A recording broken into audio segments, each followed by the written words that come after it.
Look closely at your neighborhood map. That massive shopping center on the corner, it isn't just a store, it's a three-phase tactical siege. This retail takeover is divided into Phase 1, Phase 2, and Phase 3. More detail, all in the video ahead. In the first phase, highlighted by the red zone on the map, a shadow falls over Main Street. A corporate giant doesn't just open a branch, it deploys a logistics machine designed to starve out everything in its path. This expansion comes as a silent pricing war finally silences the independent shops and the family-owned storefronts. During this period, a massive shift in loyalty takes place. The giant starts by releasing deep loss leader discounts, while the community responds by redirecting their entire household budget, their very heartbeat, toward the new, centralized hub. As the red outline expands, corporate PR pours in, rebranding the invasion as a vital community service. As trust starts to build, the second phase is set in motion. But why do these massive conglomerates, armed with endless data and deep pockets, still manage to fail? How does a tiny shop with a rusty bell survive a direct hit from a global empire? The roadmap to dominance isn't as solid as it looks on a spreadsheet. Even when the map is covered in red, a hidden network remains, one they can't buy and a ghost in the machine they can't delete. If this plan collapses like others have before, the giant will return with even more force, and the cycle of retail warfare could begin all over again. In Phase 1, the penetration begins not with a bang, but with a silent, gray shadow creeping across the map. Imagine a giant paper boot, cold and monolithic, stepping directly onto the heart of your town's main street. This is the stage of the logistics fortress. Massive, windowless distribution centers rise like cement bastions on the outskirts, their paper, thin walls housing a machine that never sleeps. The goal here is simple, a total breach of the local ecosystem. To the average consumer, this feels like a ceasefire. After years of rising costs and inflation, the bombs of high prices suddenly stop. A hard-won financial relief finally silences the struggle of the weekly grocery run. You see the signs everywhere, bright neon paper cutouts promising 99-cent milk and $5 rotisserie chickens. It feels like a gift. It feels like the giant is here to save you. During this period, a massive exchange of loyalty takes place. The local residents start by releasing their decades-long ties to the corner store, lured by the siren song of the barcode, while the corporation responds by flooding the zone with an endless supply of cheap goods. However, for those running the toothpick and paper shops next door, this isn't a gift, it's a blockade. The giant's sheer mass creates an artificial pricing bubble that suffocates the independent competition. As the small business owners watch their customers vanish into the humming, fluorescent maw of the new supermarket, the red outline on our map hardens. This is where the humanitarian aid of low prices begins to pour into the neighborhood, helping reopen the conversation about progress and modernization. The surge in supply allows families to feel a sense of abundance they haven't known in years. And with the local protests paused by the promise of convenience, the international organization of the corporate board is able to distribute its influence more freely than ever before. As trust starts to build among the wary shoppers, Phase 2 is set in motion. In this stage of integration, the giant begins a tactical withdrawal, not of its presence, but of its aggressive tactics. The extreme loss leader discounts that once bled the competition dry are slowly pulled back, replaced by a steady, iron grip on 60% of the entire supply chain. The corporation governs the town now, but it does so with a friendly paper mask. This is where the Hearts and Minds campaign begins. To ensure neutral governance and local stability, the administration shifts temporarily to a group of corporate technocrats backed by massive PR budgets. They start hiring locally, bringing in the very people whose family businesses they just crushed, offering them blue vests and a steady paycheck in exchange for their remaining autonomy. At the same time, political reforms get underway. You'll see the Giants logo on the jerseys of the local Little League team. You'll see a paper cutout of a smiling CEO handing an oversized check to the local library. The work increasingly focuses on rebuilding the image of the town, restoring a sense of safe living conditions and reliable water.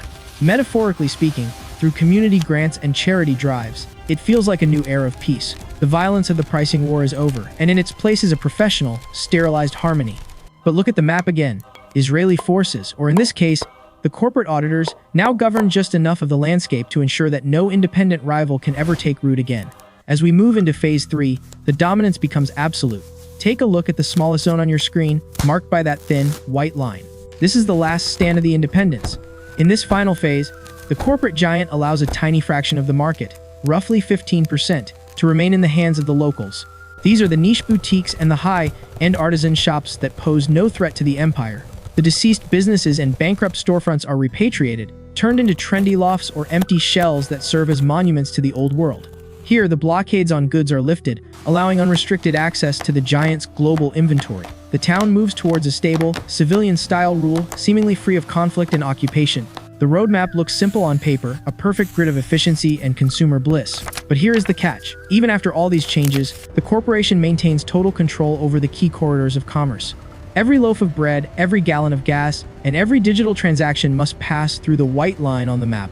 A large part of your daily life remains under some level of corporate authority, even as the integration plan tries to offer a real path forward for millions of people worn down by the exhausting search for value. The smell of the local bakery is gone, replaced by the sterilized, plastic scent of a climate-controlled aisle. The rusty bell on the shop door has been silenced by the silent laser of a checkout scanner. The map is now almost entirely red, save for those tiny, ornamental zones of independence. The plan looks invincible. The infrastructure is restored, the power is on, and the water is running. From 1,000 miles away, in a glass boardroom, the experts look at this map and see a territory finally pacified, a market finally won. They see a civilian population that has traded its local soul for the convenience of a barcode. But if this plan collapses, if the hidden resentment of the crushed locals ever boils over, the giant is prepared to use every legal and financial force in its arsenal to retake the town. The cycle of retail violence is never truly over, it just waits for the next breach in the wall. You might feel safe in the aisles of the giant, but remember the map was drawn by them, and the white line is thinner than it looks. As the last traces of the old neighborhood fade into the gray shadows of the logistics bastions, we have to ask, what happens when there is nothing left to integrate? Why is the giant still afraid of the small zones that remain? The answers are hidden in the decentralized units operating just out of sight, in the shadows that the barcodes can't reach. If you look closely at the gaps between the red zones, you'll see that the war isn't over. It's just moved underground. But why? Why has the corporate giant, with its infinite data and billion-dollar war chest, failed to liquidate these tiny, toothpick and paper shops over the last decade? In a world of total digital surveillance, the front line has stalled. Here is how the strategy of the local underdog has shifted. The small business owner has moved away from traditional price war tactics, conceding the open battlefield, and embraced a decentralized, insurgent style of commerce. With many of their traditional command centers, the old physical storefronts, demolished by skyrocketing rents and corporate buyouts, these businesses now operate as small, autonomous units. They are mobile, they are digital, and they are operating independently of the giant's logistics grid. These compartmentalized cells are much harder for a corporate algorithm to detect and eliminate. You see, an algorithm can map 1 million transactions, but it cannot map a soul. It cannot calculate the weight of a 30-year friendship. This allows for a more agile and unpredictable approach. Guerrilla retail tactics have become the new standard. Hit and run niche engagement, personalized ambushes of high-touch service, and sudden raids on hyper-local needs are now their primary methods. Rather than engaging in a direct confrontation on the fluorescent floor of a warehouse store, these units use the dense urban landscape of human relationships to strike at the giant's vulnerabilities and disappear before a counter-marketing campaign can even be approved by a corporate board. This decentralized structure not only keeps the operations going but ensures that even if a senior leader, a legendary local shopkeeper, retires or is forced out, the community fight continues on multiple fronts. They aren't just selling products, they are waging a war for identity. Despite the devastation of the local manufacturing infrastructure, these small units have managed to salvage and repurpose. They take the very tools the giant discarded. The vacant lots, the old industrial equipment, the abandoned tunnels of the previous economy, and they make them productive again. Tools and components recovered from the wreckage of the old world have allowed a limited, hyper-specialized production to resume. They're building something the giant can't replicate: authenticity. They use improvised emotional devices, IEDs, of nostalgic branding and radical transparency to create a psychological warfare that targets the consumer's sense of guilt and longing. Even under total corporate military oversight of the market, these short-range raids of local spirit are still being fired from within the neighborhoods to create chaos in the giant's growth projections. But here is the aha moment. They managed to fight on because the group's tunnel network remains the cornerstone of its strategy. Although corporate expansion has destroyed up to 85% of the physical tunnels, the traditional local supply chains, the small shops retain hundreds of miles of underground passages built on generations of shared history. You can flatten the building, but you cannot find the tunnel that connects a neighbor's loyalty to a local baker. This is the basic timeline of what started this endless war for your wallet without taking sides. Let's take a look at what happened in the recent past. In the 2023 October massacre of small business, a sudden escalation where 3 major retailers announced simultaneous same-day delivery expansions, the corporate group launched a surprise attack on over 20 local communities. The assault was strategically executed using a combination of predatory pricing, algorithmic paragliders, and motorcycle delivery fleets to penetrate the defense of the local neighborhoods. This coordinated attack aimed to cause maximum disruption and casualties within the independent sector in a short period. The sudden escalation also drew in the non-state actors, the social media influencers, and local activists who jumped into the conflict from the digital Lebanon of the internet. Let's dive into the details of how the counterattack on the giant happened, simplified into the 4 parts of the defense operations. Part 1. In the initial phase, the stage was set for a dramatic and intense start. At the peak of the shopping season, a staggering onslaught of local pop-up units was launched.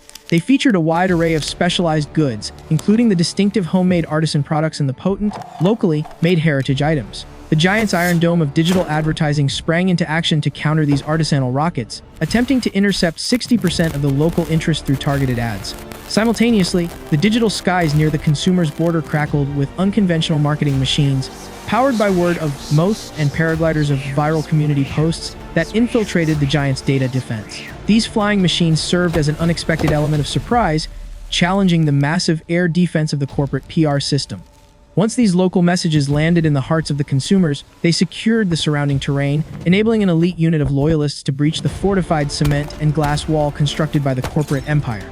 Part 2. A critical juncture of the operation unfolded as the local fighters executed a coordinated entry into the Kerem Shalom of the giant, the very intersections of the supply chain.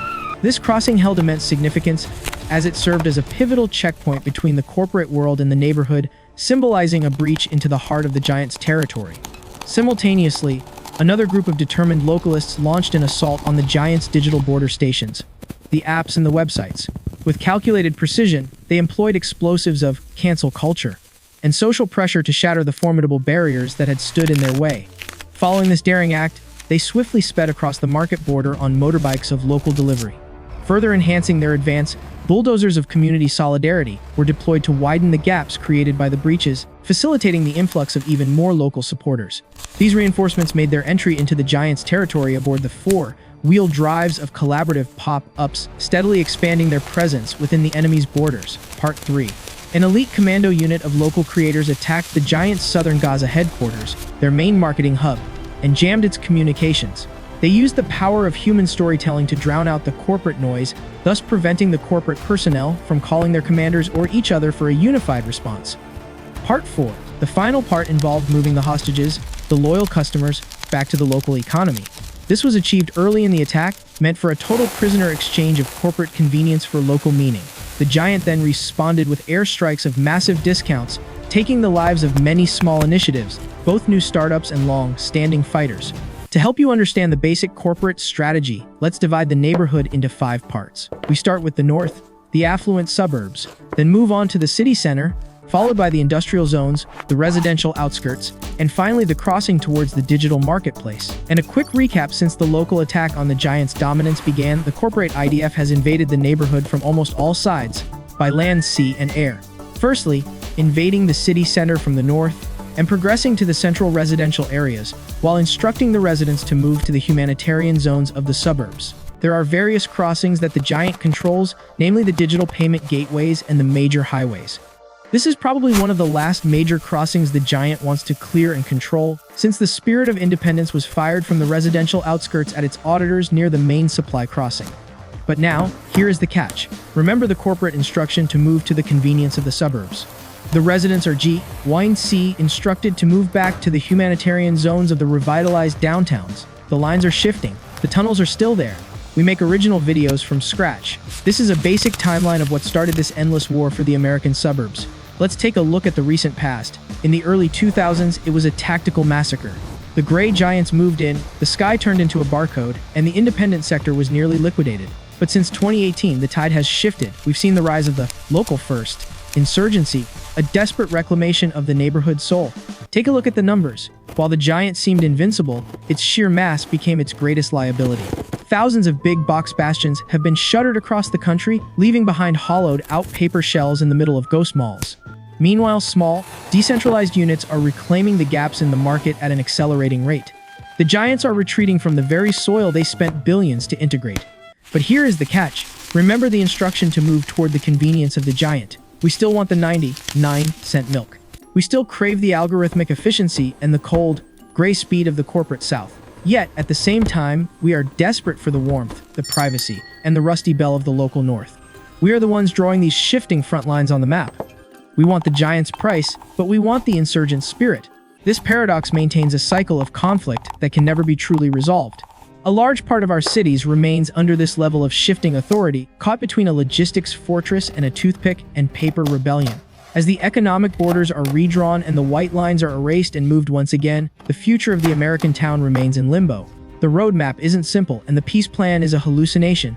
If the local economy collapses, the giant will return. If the giant retreats, the vacuum will be filled by chaos. The war for the neighborhood never ends, it just waits for the next consumer to choose a side. We make original videos from scratch,